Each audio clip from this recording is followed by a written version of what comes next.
Assalomu alaykum. Men Mustafoyeva Shabnam, Qorovul bozor tumani 8-A sinf o'quvchisiman. Men muntazam bo'sh vaqtlarimda tuman axborot markazi kutubxonasiga kelib, kitoblar mutolaa qilib turaman. Bugun buyuk sarkarda Amir Temurning tavallud ayyomlari.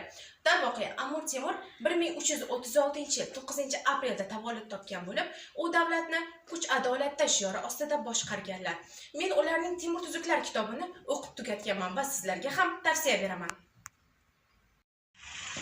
Kechirasiz, assalomu alaykum. Bugun qanday kun? Bugun buyuk sarkarda Amir Temur tavallud topgan kun.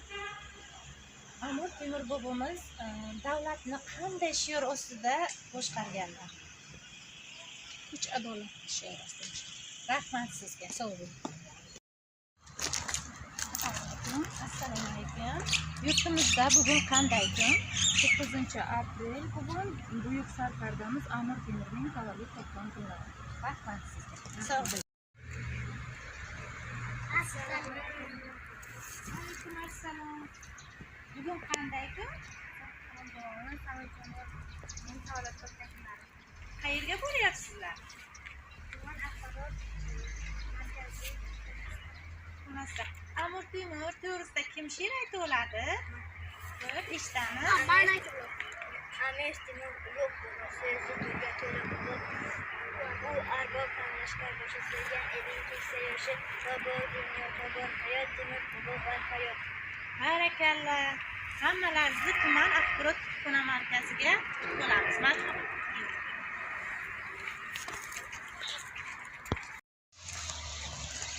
Assalomu alaykum. Kechirasizlar.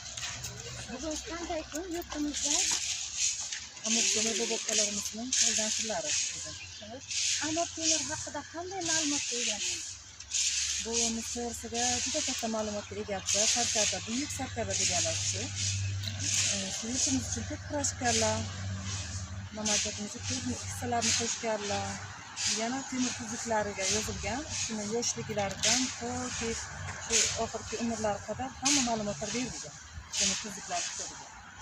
Kattakon rahmat. Sizlarni axborot kutubxona markazimizda kutib qolamiz. Sog' bo'ling. Rahmat.